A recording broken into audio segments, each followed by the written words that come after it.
like making it out of cereal boxes, but I kind of do it. That's cool. But yeah, I think what 1:30 is when it's gonna start. In Maryland is around 2:30. Okay. Uh, yeah, I think two, and it gets completely done 2:45 or 2:50. 2 o'clock. Okay. All right. So welcome to our amendment. Introduction to one amendment. Quiet. This will be a part of a six series um training. So basically, the overall point of the training is for water resource and environmental, but for anybody, for any new hires that come in fresh out of college that have no idea like how to get started. So this is a good start to getting your foot in the door when it comes to projects. So, so here's the Dave, can agenda. you maximize it to cover the entire your entire screen? Can you maximize it? It is good now, but in case you saw the minor detail, that would be great if you maximize. Yeah, that's it. Thank you. Okay, so here's the agenda for today regarding training. Basically, the project beginning for us, getting started. We're gonna go through proposals and, and how to read it. We're going to go through how to do coordination with departments. We're going to go through site location and then data collection.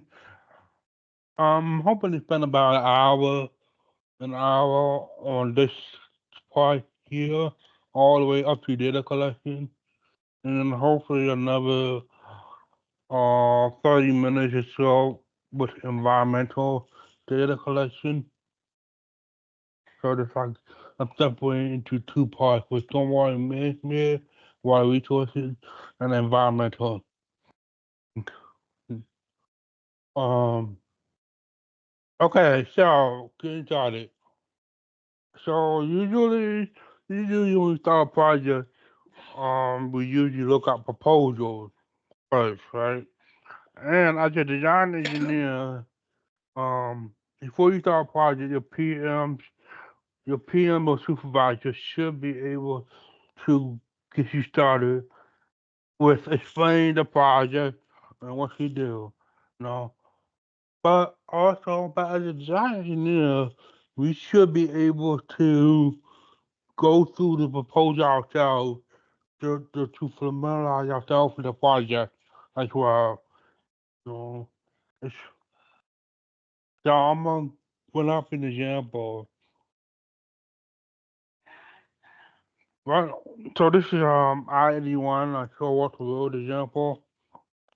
Before you start a project, you want to go through the proposal.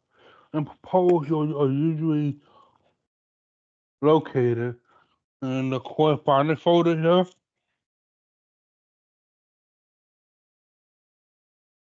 Proposals. It's usually in the draft folder. It's usually as yeah.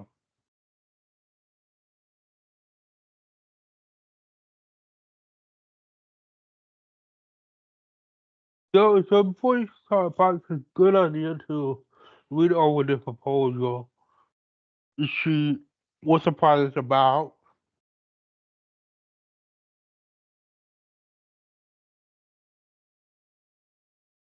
And not a proposal is always like a publishing overview that explains the scope of work. Yeah. No. So your PM might give you the brass tack of everything, you know, like what you do. I found out reading the scope for us how helps me to visualize the entire project in its entirety. And then in every proposal, there are different tasks that we have to do, and different tasks correlate with our project. So, for example, is you have task one. That's the first step to do. Base plan and field visit. Then you have task 2, 3, etc. And sometimes each task is very specific to a department, whether it's highways, water resources, or water management. And in this case, me being within water resources, I like to go to task one, field visit, see what we need to do in terms of, and then I go down to see, okay, I see roadway plans here, and then I see drainage concept preliminary design here. So as water resources, we work a lot with highways in terms of design. And so I like to look at the roadway plan and see tasks. I see exactly what they're going to be doing. Um, and then I go to task 7. I like to read this, just give overall on what to do, or what we're doing, and what to expect for my workload. And I can judge whether it's going to be simple or it's going to be a lot of work. You know. So after you read these proposals, what I like to do is I like to go all the way down to the end and look at my man hours, just to give a basic overview of what what should I expect to work. But I understand your PM should already have hours for you, and I'm assuming that you guys have meetings. We have meetings every week to determine hours for everybody. But this is just how how we break it down in terms of hours for people. Like for example, for water resources, it's H&H engineer. We expect like field visit 8 hours, so that means 1 day. So when I look at this and I see, okay, field visit and base plan, and I see we have 8 hours, I'm like, oh, that's only 1 day, right? So in my mind, I'm thinking, wow, we need to make sure that we get all the information that we need at the site visit for that day. We don't wanna keep going back and forth to the site as we only have 8 hours. So we wanna be more effective with our time if we only have 8 hours. So now we have concept design 24 hours, stormwater management design 60 hours. So concept.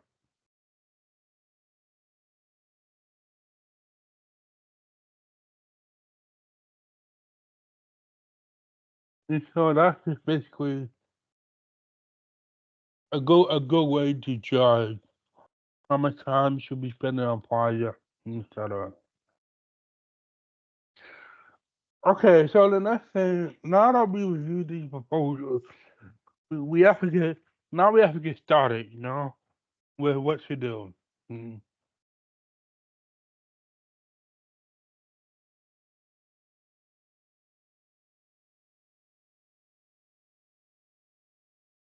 Mm.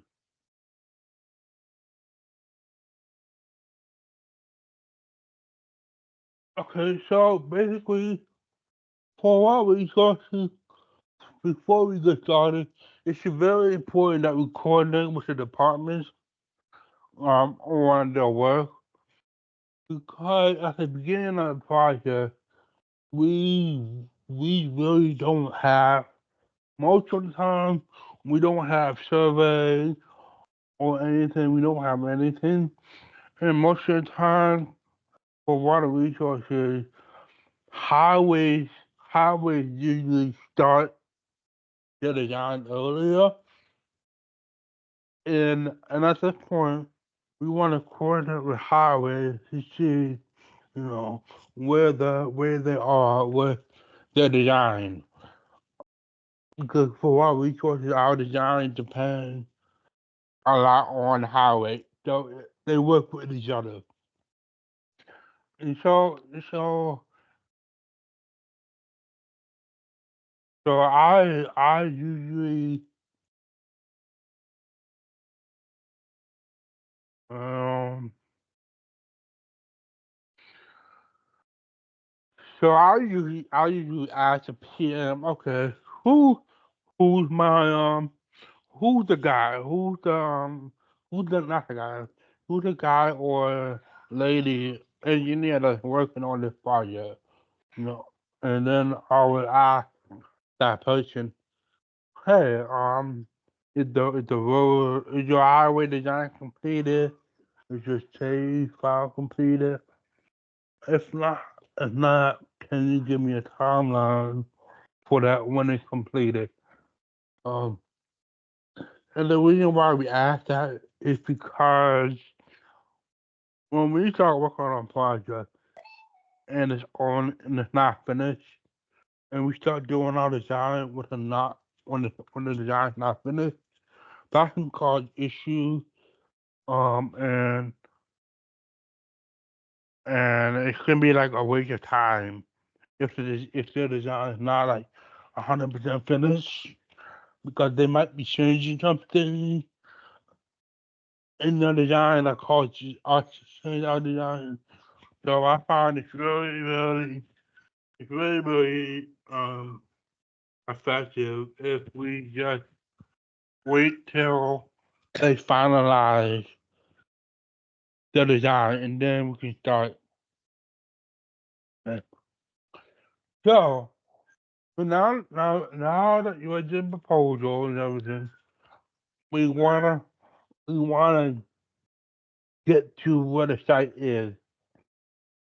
So that means that we have to research the site location because when we're going on a field visit, we need to know everything that we need to do in the office.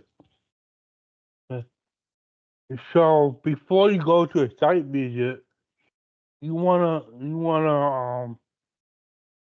in the office determine all the things that you need to do to make the site visit go effectively and fast as possible. This includes like data collection, making maps to take on site visits, and etc. Uh, so, so uh, I'm gonna open up a file, you know, and usually if it's GIS, the highway usually has like an MCOA file that you can refer to for project location.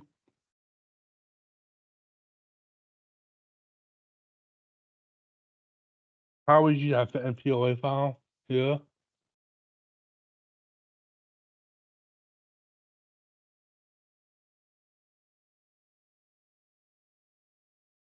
oh, you have it open.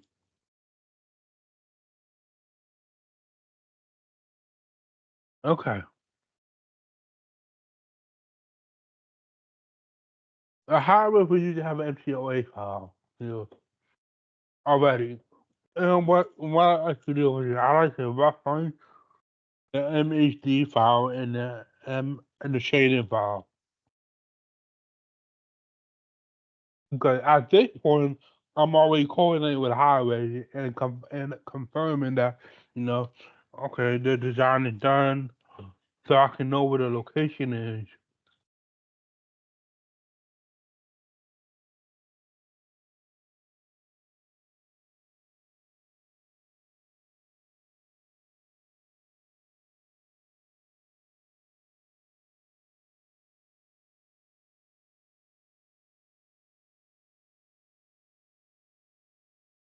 So these are the shading file and the highway file. So the highway file usually has the cut and fill line, proposed road lines, etc. And the shading file will tell you whether they're like removing some road or they're adding some road here or they're adding some road here. Okay. So now that we got that set, we want to start collecting the data for the site. Uh, So now that we know the site location, we wanna utilize the Google Map and see where it is. So the way to do that is go to geographic tool to the right here. Select coordinate system, choose the library. Now this library, I already have it as a favorite. Maryland 83, not 83. Which is from the library here, which is projected North America, United States of America, Maryland.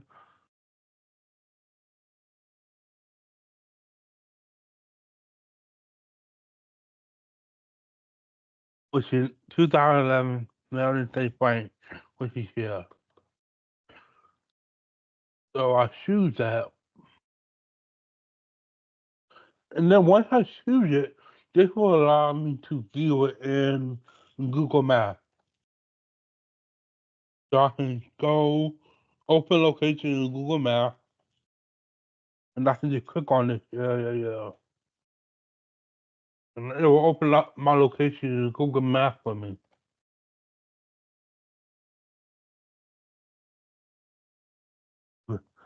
And now y'all see have a location. Like now that we have the location, it's time to start collecting data. So for water resources or water management and environmental, there are a few things that we need to do, before we start everything.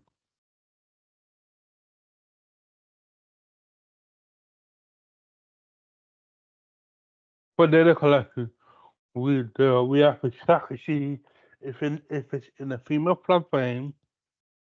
We have to gather offshore reports and map.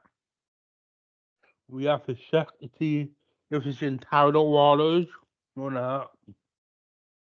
We have to check to see if it's in a critical area boundary. And we have to check to see if there's any wetland that we have. Now for wetland, in the beginning of the project, we won't we're using GIS and sites. Typically, when we get surveys, they will give us wetland delineation information for us, but that won't happen until maybe a few weeks or a month later. And so we want to use this in order to get it. Okay, so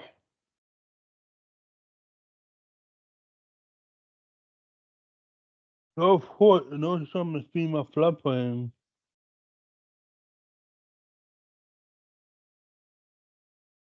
so as you can see, I have all these bookmarks up here ready to go. Okay, and I have it saved. So I want to go to the FEMA floodplain map. And then I want to put a place or address. This is where Google Maps helps a lot. So this will help me to just go to here, and then I'll just pick an address maybe. like here or like access here. And then I will copy this address. And then I just put in control to paste it. And then I do search.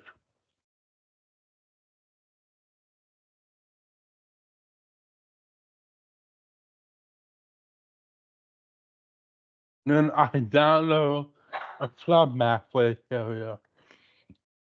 So we know the zoom out. This is for flood map. Number is here. So the flood map and floodplain is usually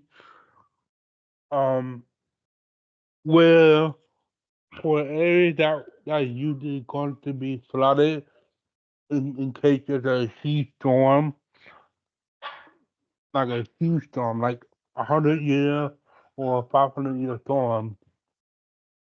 And they did a study of that. So you can download. There are two ways to do it. To download the floodplain. So there's dynamic and mass image. Dynamic is it will just focus on an area. As you zoom in on it, it will just print this area. But the map image, it will print the whole panel, which is highlighted here. So for our project location, it's covering like from here all the way to here. So let's just go ahead and download the compound. As you come on zip,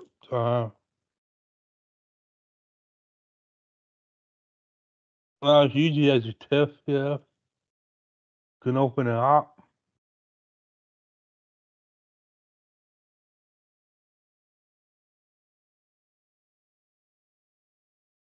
The whole shit. So this is your basically FEMA floodplain. So as you see the legend here, it's a flood area in zones here. So what we can tell from this area that there's no floodplains in this area. But we still need it for our building of the report for later. So what we're doing, I'll copy this.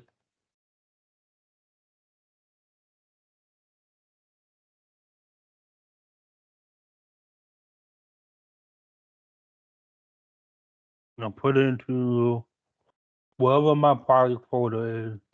So right now this is in the training folder.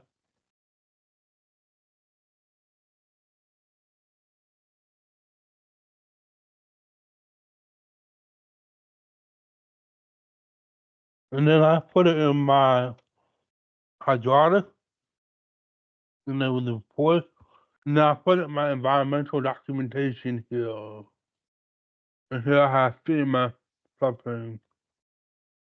And then I just paste it here. Just for the future, for our report in the future. Now that we have the FEMA floodplain, what's the next step? What I'll go back to my checklist. Um, shore reports and map. So in order to find the soils, we'll go to a place called the Web Soil Survey, which I have it here. Web Soil Survey.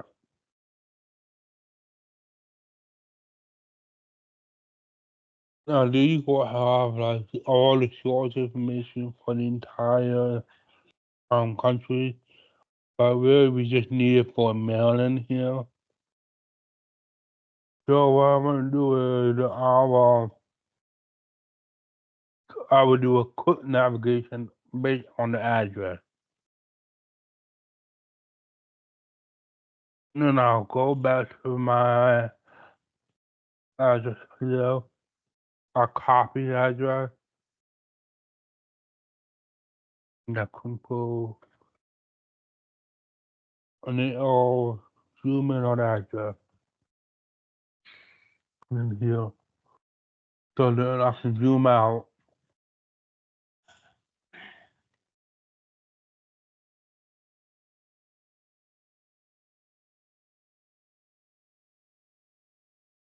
No. Then what I want to do, I want to try to get soil for the whole project boundary, which will be useful for later when we talk about downloading GIS content. So I don't want to keep it small. No, I want to keep it bigger, just so that I don't have to go back and do it over again. So I want to go look at this entire area here, maybe. So the way to do that is I want to develop an area of interest, AOI, here and here. You can do it by polygon or by rectangle. I mean I can do it by rectangle. So you click on it and you just maybe go click and drag.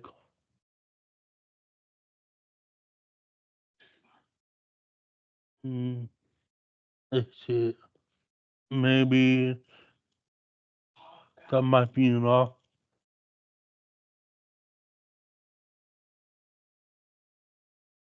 And then once you develop the AOI, you want to go to Shore Data Explorer. Yeah. It will give you all the soil that's in that area. Huh? And then you want to go to the shore properties and qualities. And then you want to go to the shore quality and features. They have all these features here. Then what I usually do is I like to go straight to the hydraulic soil group. And then I view description or view rating. I view the rating. This will have it in color. Okay. So what I want to do is I wanna print this map so I can have it for my report later. So what I'll do is I'll just create a printable version of it. Okay, here. Make a custom subtitle. The shore map or report. I'll click on picture page and then I do view.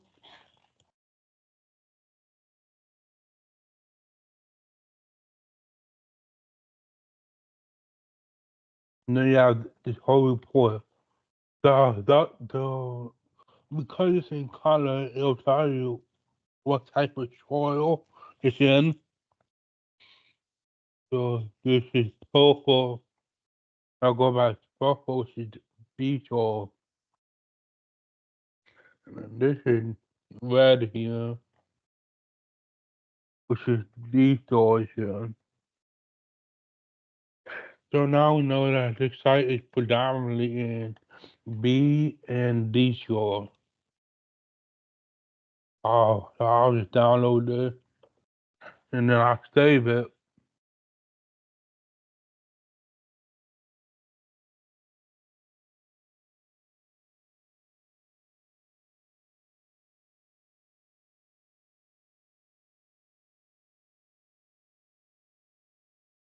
my foot, environmental, foot mouth. And I save it. Now that's done. What's next on my list? Tidal waters.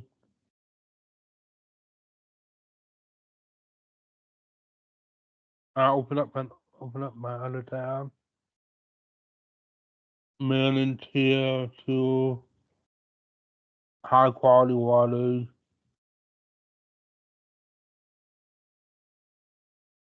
I'll go here.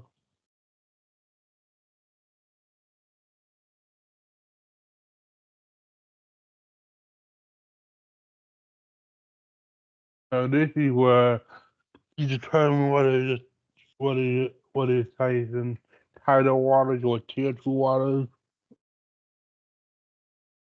And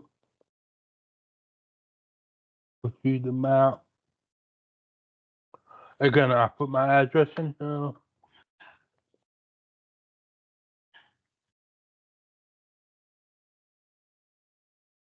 It doesn't.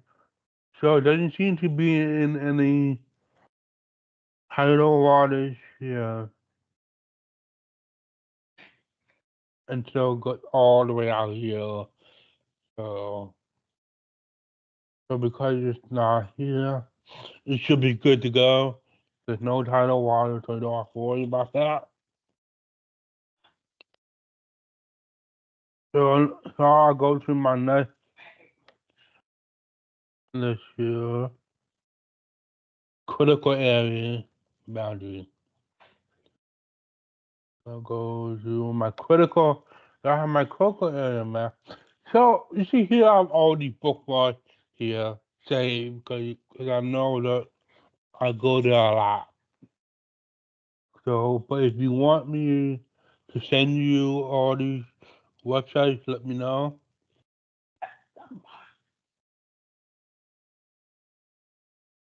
Then I'll do the critical area boundary.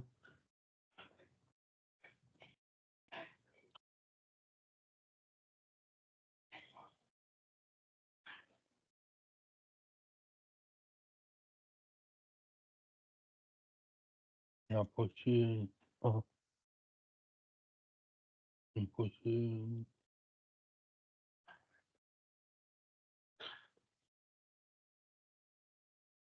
Then go to address.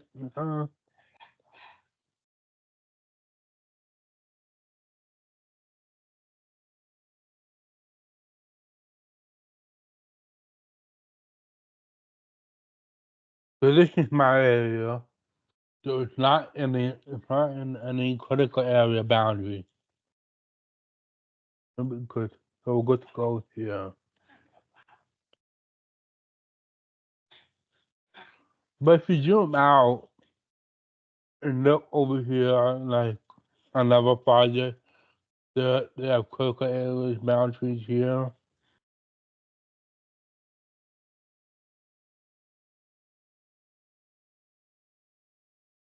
But it'll give you things for the whole state.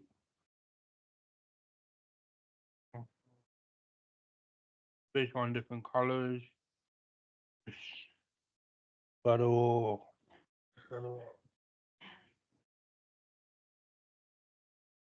Okay, so now that we got that done, it's time to suck and see if we have any wetlands in our project.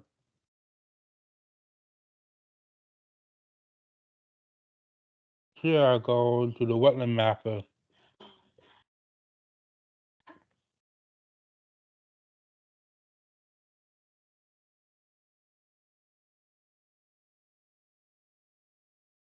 And then I will search, find my location.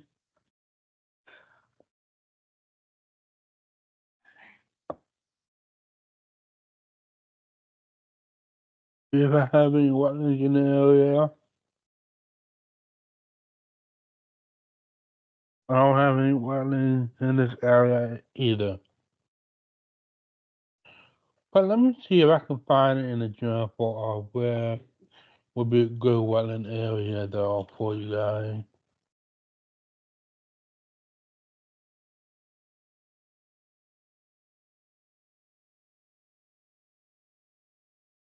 Hmm. I remember the one.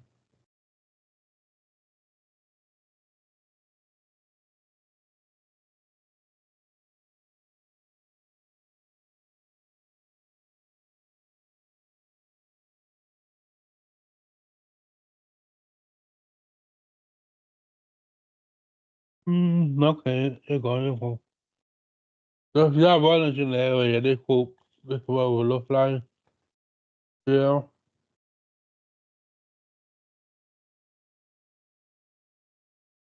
And then now usually these rivers here, it's like a stream.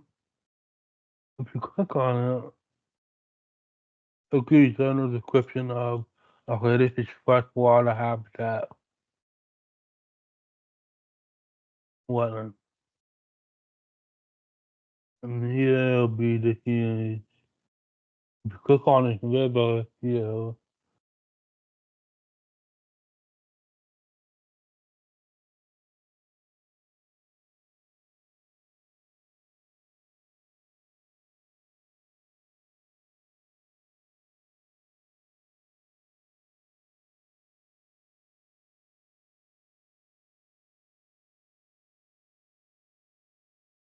wetland,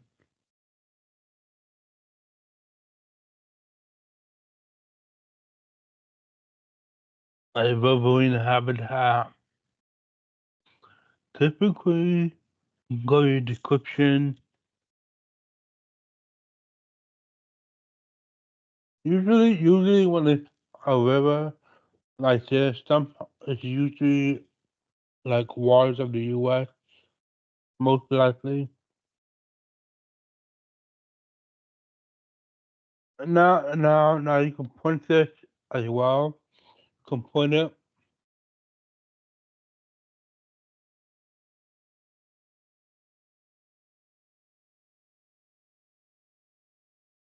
You can print.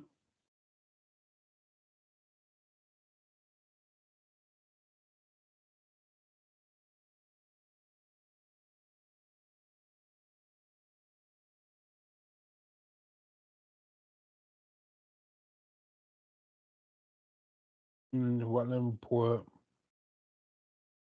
and then you just save this in the same folder that you have environmental documentation as wetland folder. You just save it. Therefore, if your project has wetland like this, it will help you build your stormwater report for a concept just until you get an official wetland delineation report from a subconsultant. Now it's usually a subconsultant usually like CV that does the wetland delineation. But now that we're starting up our own environmental division, we I think we're gonna be doing wetland delineation ourselves, possibly.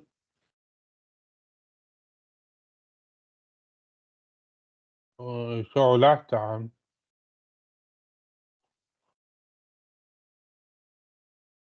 Now you see, all these things are just data collection, just building out, helping us build our report for concepts and everything. Okay. All right. Now we got through all these, we can go ahead and start determining our POI, points of investigation. Now, POI points of investigation are typically uh, where we would investigate where water leaves the SSA right away. So POIs are where we determine is where we I think Laura covered it already. I think last month in her lunch and learn, we use POI to determine to analyze the hydrology of our POI in terms of determining the flows and determine the stage of flow from existing to proposed conditions. Um, the reason for that is if this if the PRD exercise doesn't want any increase to a certain POI,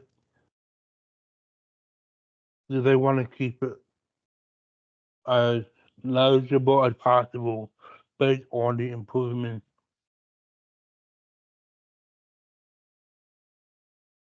So let's go back to the map here.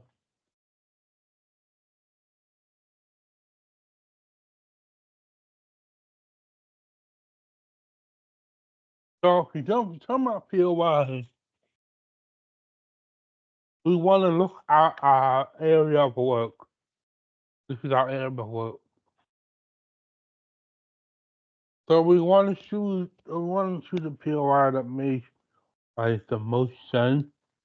That will include all of the work, you know.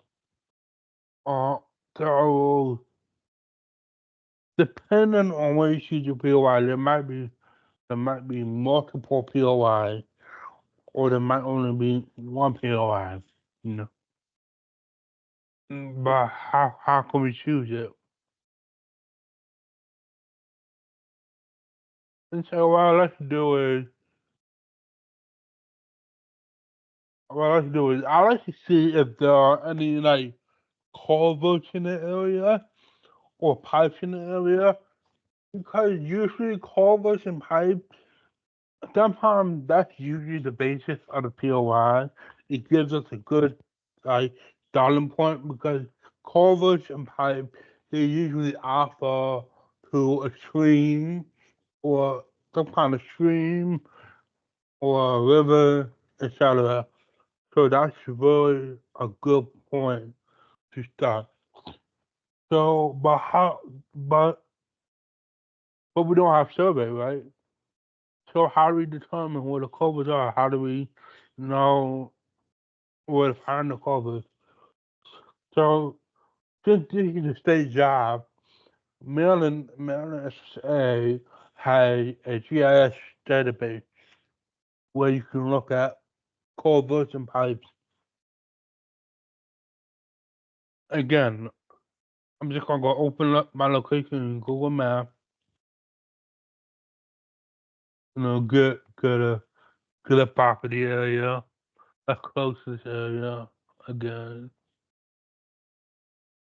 And I'm gonna do to copy it. Then I'm going to go to another tab. So the Maryland GIS data catalog. Okay. This GIS data catalog has basically the entire Maryland state GIS. You can really find a lot of stuff here. That includes contours as well, like road, property line data. Well, all you have to do is just type in, you know, property,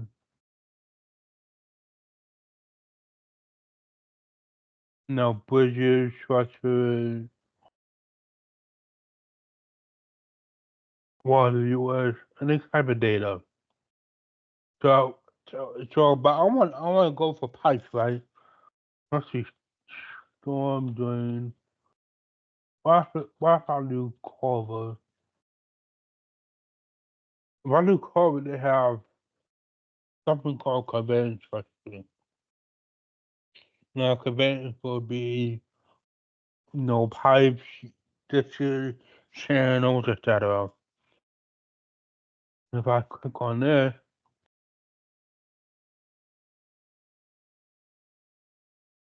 Here it has a lot of records. So you have to zoom in. This is where the address will come in, right? On the address place, control V. I'm gonna zoom out. Ah, okay. See, we have a, so here, you see, we have a lot of these covers here. But you can see, you can click on the information here. Okay, you can see there's a pipe here. You can see the type of pipe. And somehow it might show you like, sometimes it'll give you the size, sometimes it might not. But it's good that we know, like, okay, there's a pipe here, or there's a pipe here. No.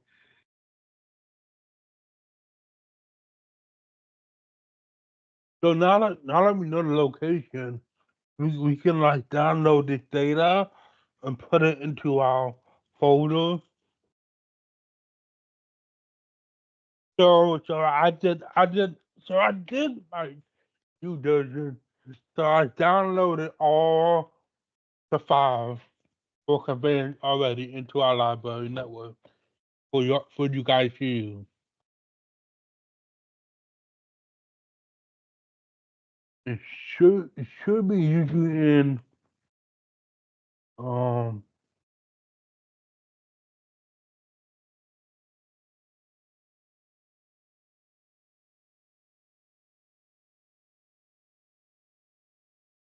in the folder, welcome folder. Let's see, where will it be? It should be either in the library here.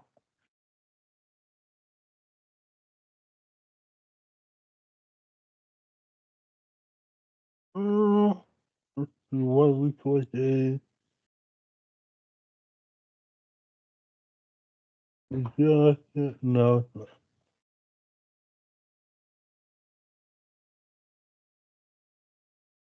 supplies. I think it should be in the detail. Detail. It was I think it's there you go. Conveyance, structure. Also, for any stormwater main facility, and these are like shape files. And now you have the NPOA file here.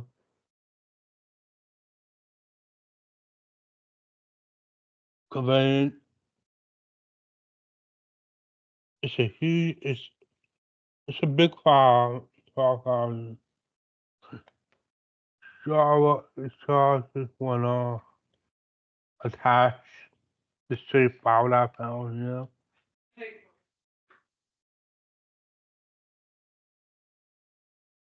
These are-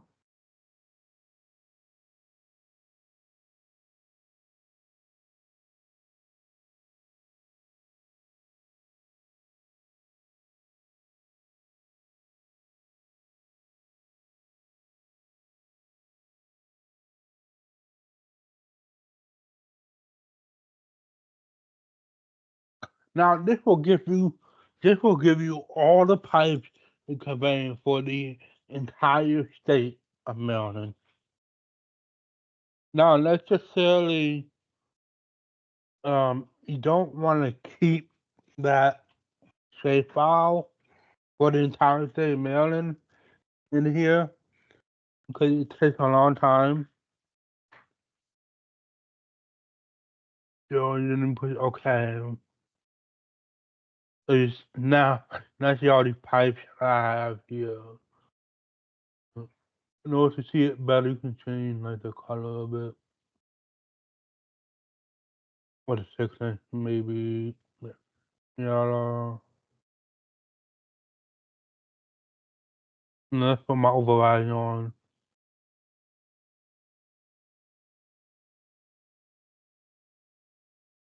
So here I have all these pipes in here. So So, but I don't want like this entire state, right? Our area is just this part here. So what I want to do is I want to try to just I want to clip this thing. Let's do that, and then I'll clip.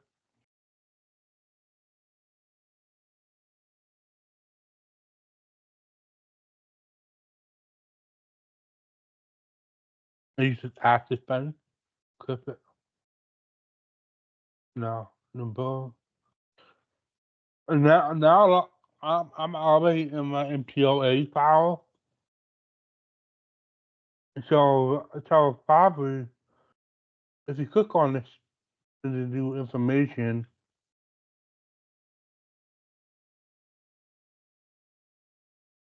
it gives you all this information already.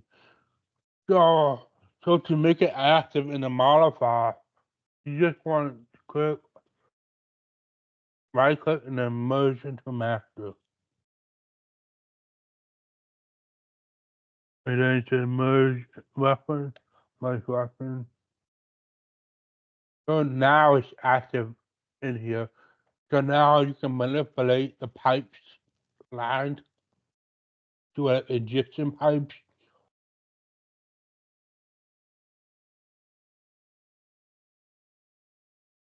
Look, there's an Egyptian pipe.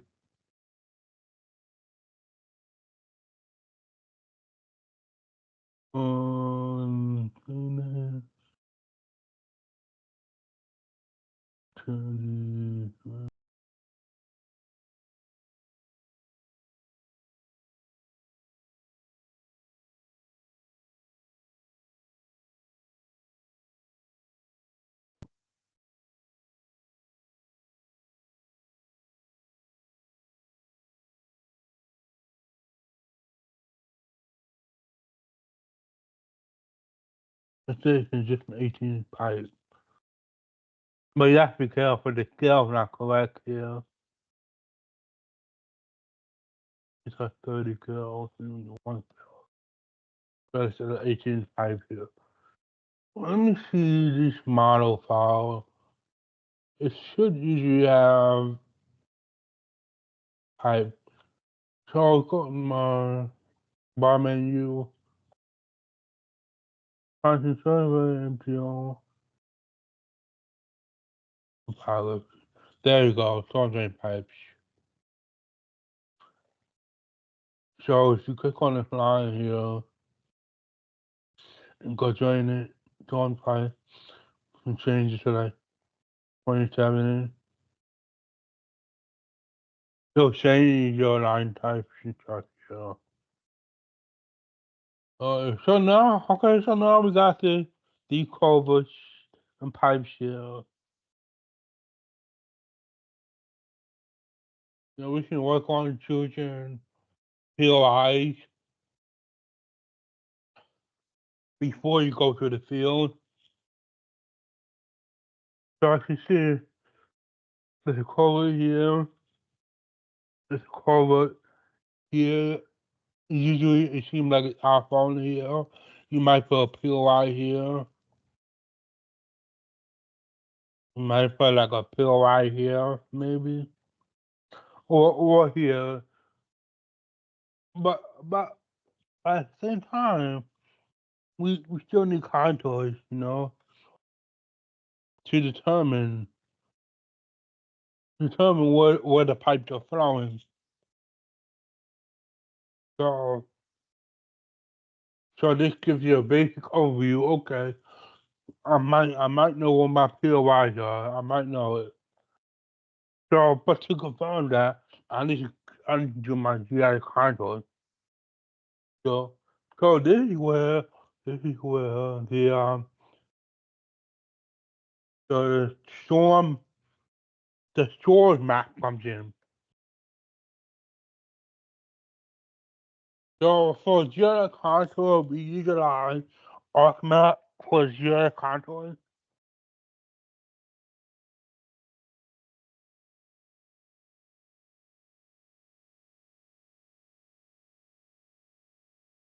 So see my web source survey here.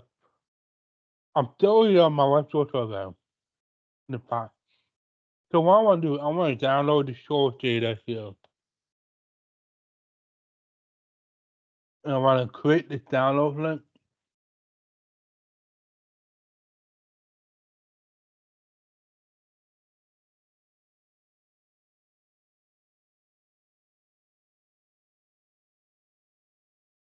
Download this link here.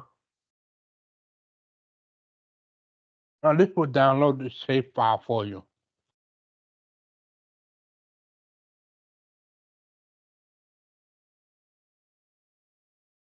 Shape file. I'm gonna copy this. Now for all your folders, you should have a GIS folder.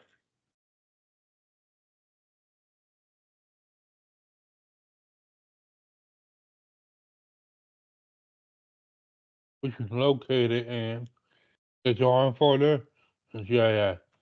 So you can just paste it in here.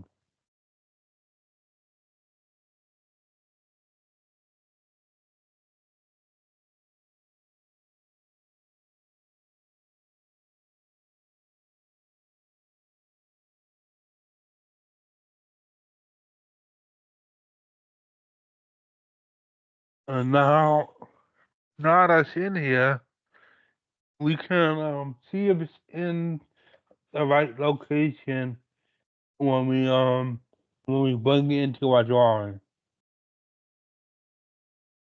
So the way you do that is you go to references, attach. Let's go into our GIS folder, spatial. It should AutoCAD shape choice. I usually do the soil MUA shape open. No, that's okay. But you see, oh, it's not showing up here. But why is that? Why is it not showing up? It's like all the way down here, right?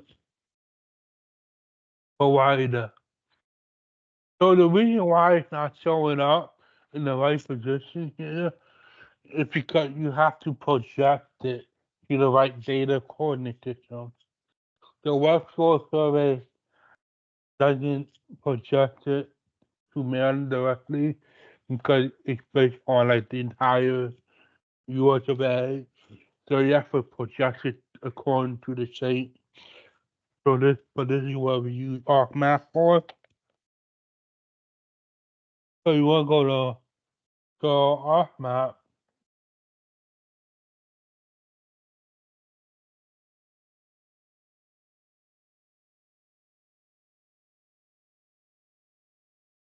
You know, it's a long process. It's a long process to build things up from the beginning. But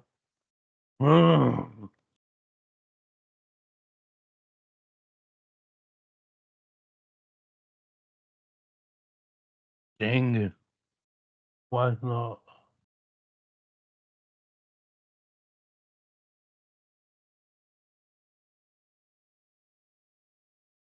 Oh, why is my license? Why do I have a license?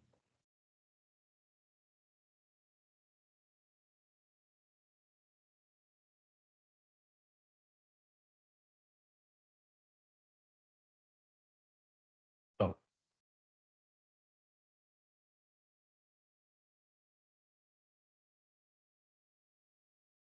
okay. So recent, I do new map. I do blank map here. It's okay.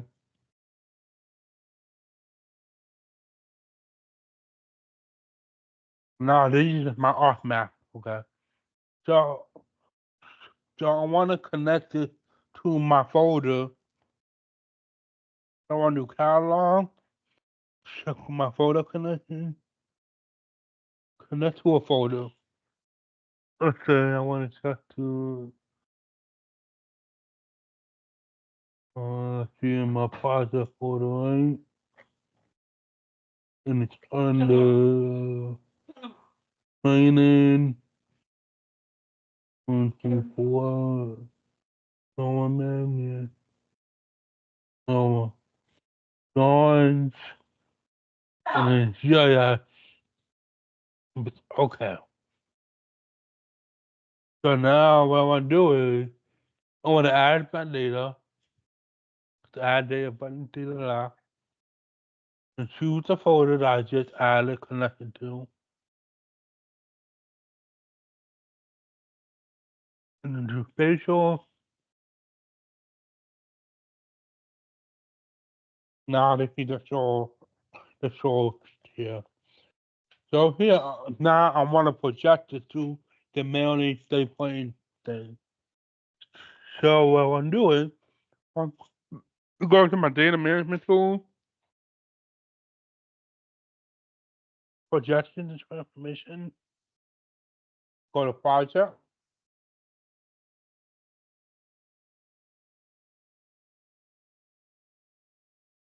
and then I want to just go to input soil.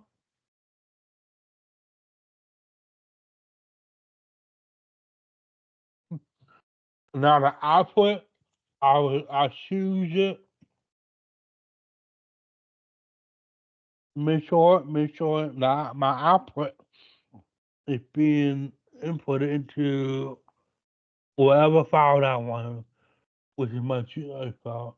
And then I'll name it projected choice map. There. Okay. And then remember, you want to, I have it saved as favorites, but again, the projected coordinate system should already be 1983 state plane 1900, which is located in your projected coordinate system here on the state plane. In 1983, 2011 USD, and all the way to the Maryland state plane here. Right here. It's okay. Now your project, okay.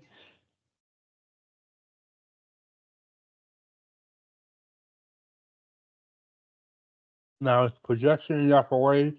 Maybe when it's projecting like that, you wanna wait until you see a pop-up come up and say it's complete or finished. But it should complete it. So now let's see. Oh, it's automatically there. So now let's see if it's in the right place now. So we wanna, let's see, project, attach it for our training. Yeah, project a short map in the save file. Save file. This one. And you put open. Now it's in the right place. Uh, so now you have the source in here. You have all this information. You want to create a source map.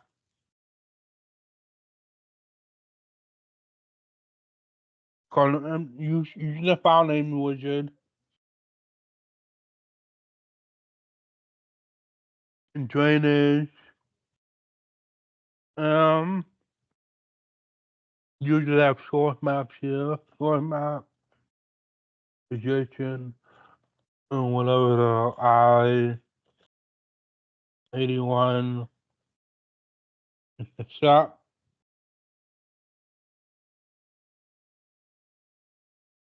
So now that's in the right location. All you have to do is attach it, the save file, GIS, the projected save file. Okay.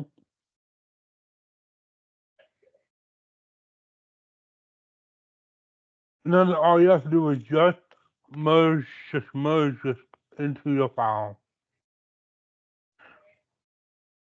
Merge into master. Boom. So now it's activated. And you can see, what the source in is here. So these sources should correspond to whatever you have in the report.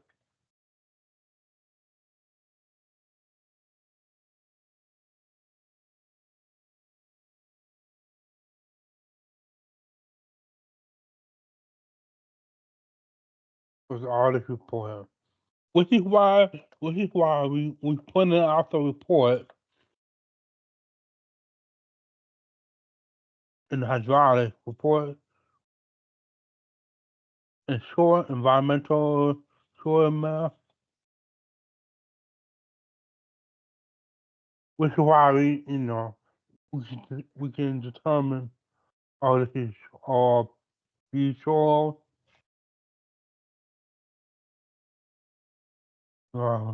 This is mostly all like visual.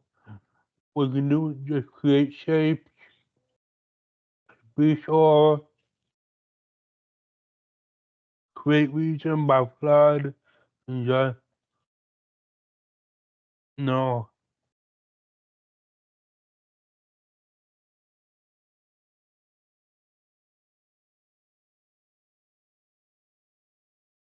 So something like that. This will this will be crucial in getting your hydrology flow and utilizing the drainage area tool, which I will cover in the next two sections. Now you have to show us that So now we need contours, right? So I'm gonna try to show you guys how to do the contour and get you on your way for the for the phenomenon today. Okay, now we need contours. So you go back to the art map. Okay. You want to remove this. You want to add the projected source data that you just projected. Sorry, man. Because now it's in the right projection. Alright, now we need to find out. We need to say what county is this in. So what county? Sometimes the proposal will tell you the county that it is in. Okay. Which is why I like to read the proposal. That's all the information that we need. So we know that it's in Washington County.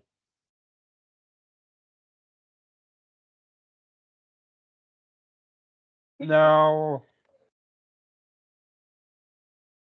sometimes if you go to the library, sometimes we might already have contours there.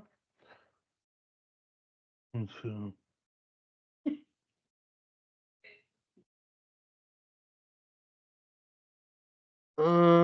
Projects, I mean, and in detail. Sometimes we have county contours. I see we have Washington County contours here. But there's no Tobo. But it's so huge though. It's like 479 and then 2023. Now I found out when there's a huge fire attack, it's like so huge. It takes forever for it to load, like forever. You're just wasting 2 hours, an hour of the time trying to load in there. So I like to do my own contours based on the show math I have. So it's just a sport that area for sure. So what I should, oh, now, it's in Washington County. So what I should do, go to my Earth map. Now, Earth map is a live thing they can do online. Um, before, what I would have to do is, I would have had to go to the Maryland database and type in like Washington County EM light up his feet, and then you have to download this whole thing. Which is you have to download this whole thing. You have to wait 20 minutes, which is just a hassle, right? But now with ArcMaps, a new version, you can just it already has a DM for you. So the way to access that is to go to File, RCS Online.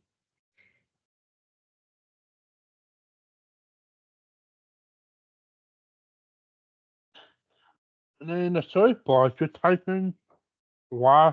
Let me see.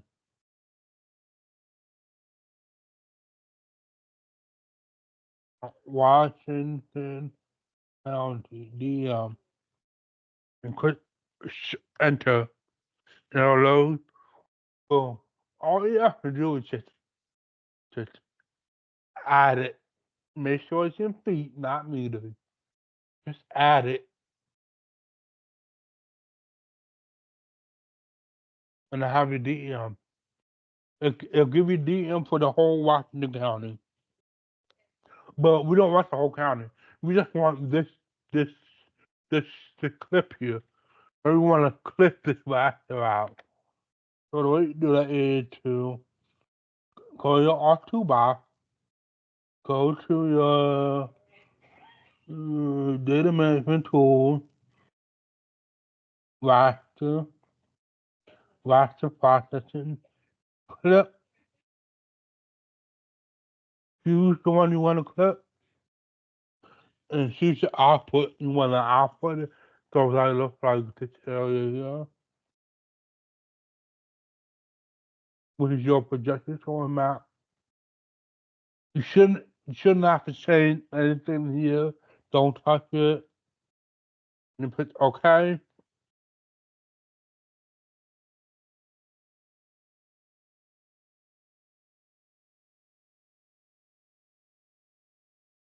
Let's see.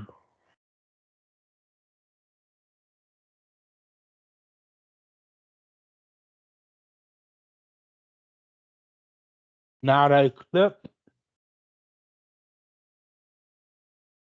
I can just turn this off and turn this off. Now this is your DM. You see. So now we want to create the contours. So how do we do that? We use the spatial analysis tool here. And then we go to surface, contour, input raster, choose the clip, contour interval. These are intervals. You can do 0.5, you can do 1 foot, you can do 2 feet. I usually do 1 foot contour intervals. However, if it's a really, really big area, you can do like 5 foot contour intervals. But for this one, let's do 1 foot contour intervals. No, no, for this one, let's do 2 foot contour intervals just to save time.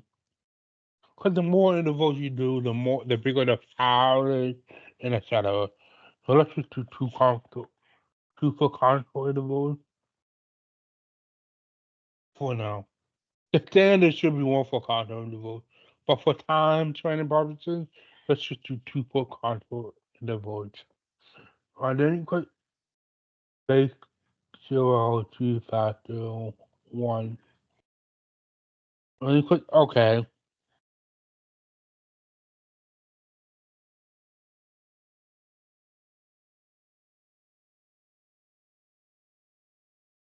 Now you have the contour here. So, yeah. But these are contours. In order to make sure that it's in the right space, you have to project the contours as well. So you have to project the contour to the state plane mounted. So all you want to do is go to your data management tool, projection, project, the contour. This one you can change to projected contour, right? Choose your mounting state frame. Okay. And then you push OK.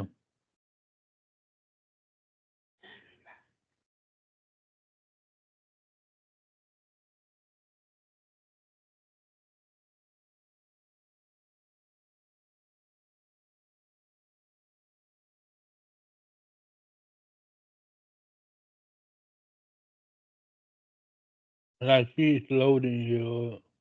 Hopefully it shouldn't take too long, maybe a couple minutes or so whatsoever. There we go, and I find you. So I wanna just remove this and add the one I just made, the just the contour. Okay. Now usually what you wanna do is you wanna apply elevation to the contouring. So you wanna open the attribute table. And then you want to do table, add field, type in elevation, shortening of position. Okay. What you want to do, you want to right click on each elevation to field calculator. So elevation should be equal to whatever the contour is. Uh, and then you click OK. It should fill out the elevation for the contour.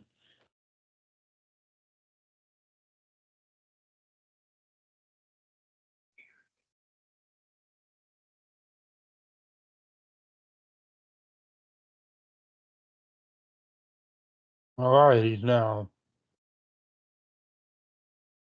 that you have the elevation assigned, now we can go do this again. We can do now we can start to export it into CAD or Microsoft. So what we want to do, we want to export data, export CAD, project the contour. The output should be in DWG. You should change to like contour.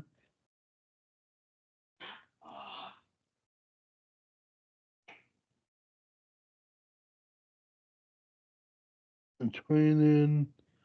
It should actual contour. And then you push OK. Now it's going to a DWG drawing.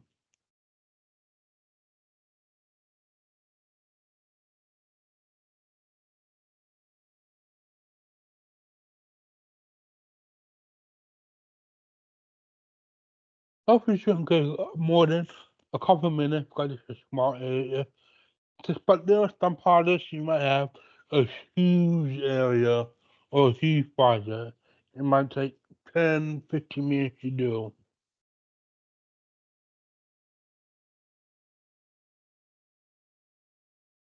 Okay, now it's exported to CAD. Alright. Now let's export the CAD. You can check your file. Yeah. Let's see, working drawing. Yeah. Now you have the contour DWG file. So now we want to make a MGRE file for GIS contouring.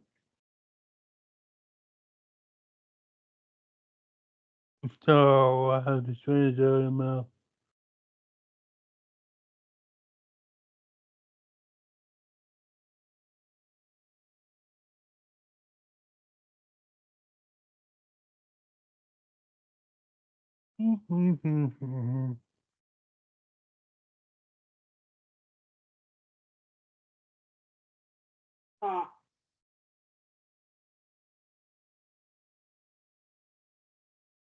Okay, so we want to create, we want to do, again, go to the file name wizard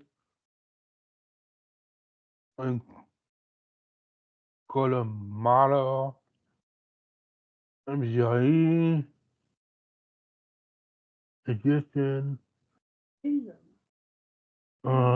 I 81. Make sure that it's in a 3D file. And then click accept. Okay, now you have your MGIE file here. Alright, now I want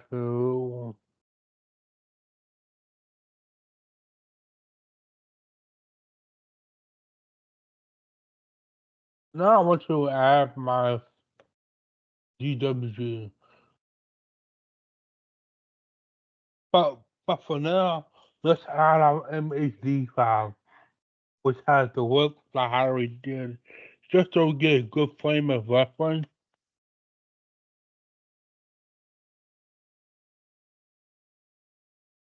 No, nothing. Let's see what it is. Okay. So now let's input our DWG file. Drawing console.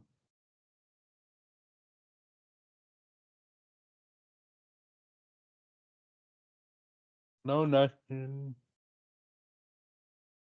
Okay. Now, be careful. It says the active model has a children of services, but the reference model has a children of insurance. So that means it's going to be in insurance. So it's probably not going to project in the right place. But that's okay. So you push okay. You notice it's not here. It's like all the way down here. So because it's projected into the reference models in inches, but not feet. So you have to go to your references in your contour, scale it by 12. Say feet to inches 12. And boom, it's in the right place. Now it works. And then now you can just merge it. Now you just merge it to master, click on it, boom. And now it's active. You can click on it, and then information here.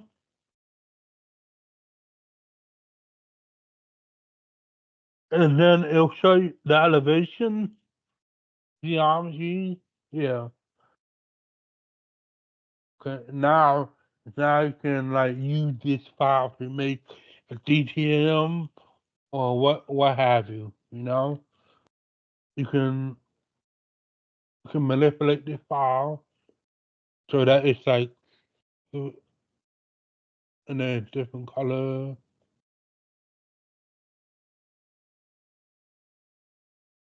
And then save settings. Then boom, now you have your MGRE file ready to go. Ready for changing and delineation.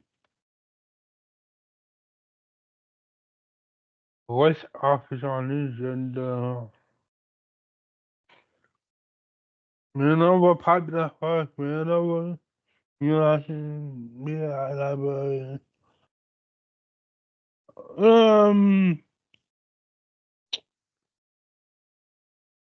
may have time to do. Let's go over this environmental data collection really quick. For another project. So that's a bit overall for stormwater management water resources data collection. Now, so now for environmental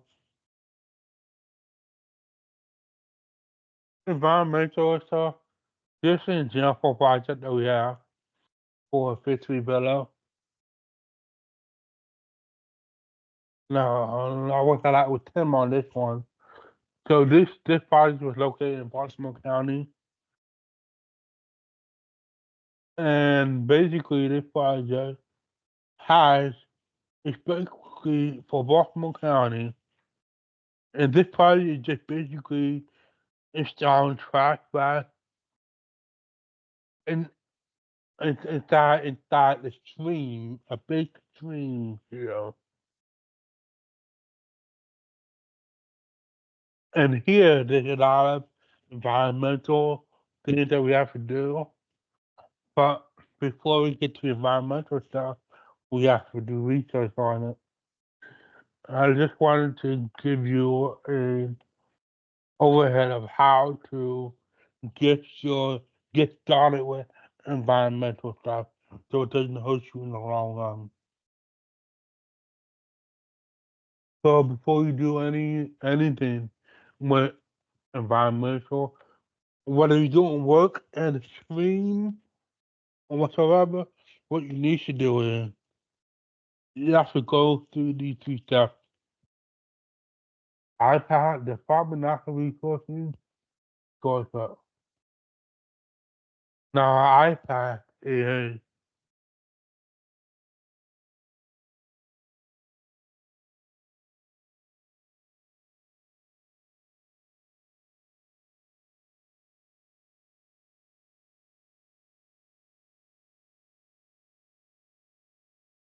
here you need to like log in, which I already have a login. So here this just holds the symbol for explore what is in your habitat, whether you have any species or whether you have any like endangered species in the area and things like that. So if you log in, I'll find in.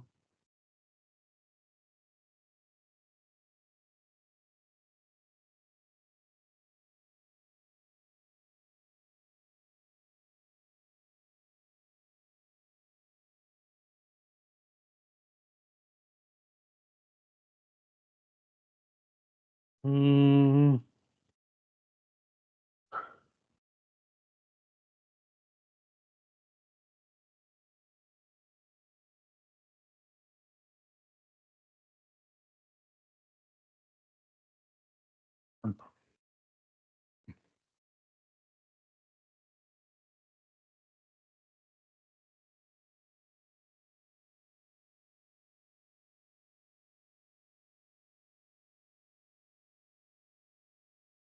when you get started, I'll find a location. So I want to go to Fishery Villa Elementary School. Yeah.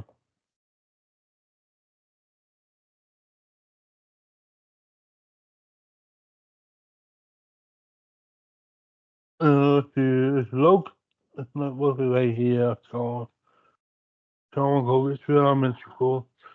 Then want to just stay over here and go back to my iPad and to play.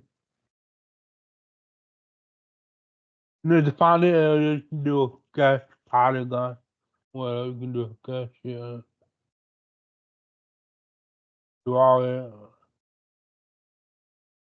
And then you can continue. And then it'll see there are 3 endangered species in the area. The you go to migratory birds, wetland.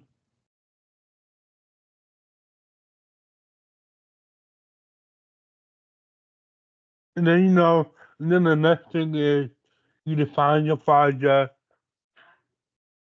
You get like a social species list, the species determination, etc. It'll be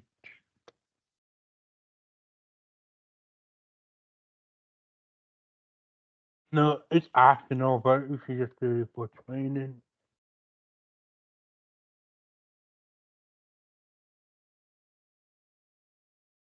Then what's next is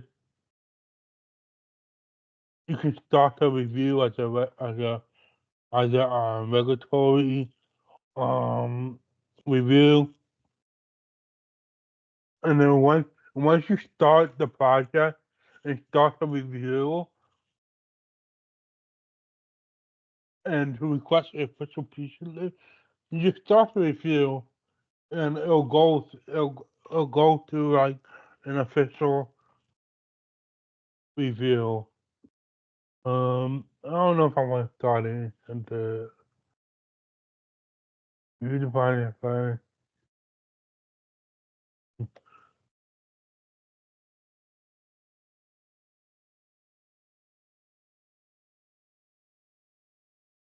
Yeah. I don't want to go through forward the whole thing. Cause I'm not sure if they'll send it to them for them to view. So I'll edit the review. Okay. But that's how you do. Because if you have impact to species, endangered species, you are gonna have to go through a different process of making sure that you're not affecting them. All right. I think I'm going to let you guys go. And then the next session on Wednesday, I'll finish up these two here for environmental stuff. But yeah. So is there any questions or any concerns? You just email me or call me, and that should be good to go. And that should conclude this end of this training session here. Uh, Anybody have any questions or anything like that?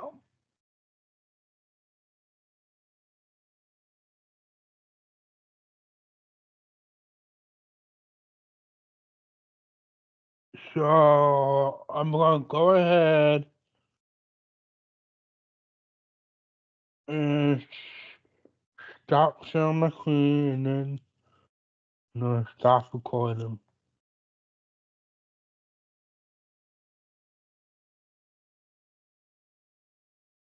All right, thank you, and enjoy the eclipse. Thank you, David. Thank you, David.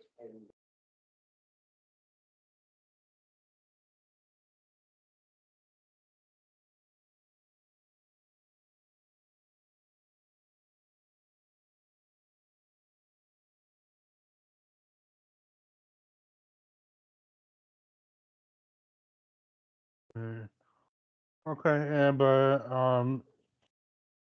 you gonna stop the recording or should I stop the recording?